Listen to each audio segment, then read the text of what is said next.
Okay, iti sabali pa nga damag bakwit manipod bakara nakaawat kano iti family food packs ken amenities. Detalye ka detoy ni Idol Lawrence iti tutok bagyo. Kadigito nga gundaway apo manipod iti bukod tayo nga lugar. Tutok bagyo IFM News Special Coverage.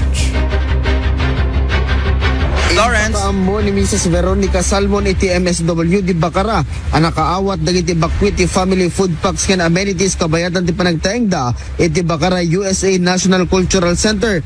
Kunana adagiti amenities ket dagiti na ipabulog nga ikamen ken matres na ibulong at tsinelas, blanket, danong nga adati galon na kitchen pantry nga iso ti paglutwanda katol ken ti beneg salon at ket libre check-up ken agas ken adda pay libre a pagchargean dagiti gadgets. Imbatad na aday tiket suporta ti lokal a gobyerno iti ili ti Bacara kadagiti kakailyanda. As makita yun sir kasi walang kuryente. So open lata dito ay ano ba yan, yung charging station. And then tapos, we have the community kitchen. Yung tinatagit yung adadado namin tibakis, tibakis ito'y ada kami tinatabusan. Dati-dati yung evacuation center. Pero doon sa evacuation center, ada yung community kitchen, ada nagtagluluto, local center. Ma'am, yung family food packs manipod iti SWD, naibunong kagalit?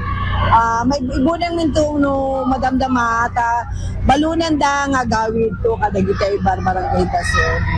So, agawid ito tatangado? Napanda pa ila inases kadagitay Coast Guard, kadagitay MDRMO kung pwede na no after lunch mapain manganda mapakanda kung okay na mabalindan to nga mapaawid yun no hampe available hampe okay mabalilate, iti dalat tamo na kasi. The market kinatalged, iti sipsikutan, iti lokal gobyerno, iti iliti Bacara, Ilocos Norte. Para iti IFM News, Idol Lawrence Martinez, Tapak, RMN.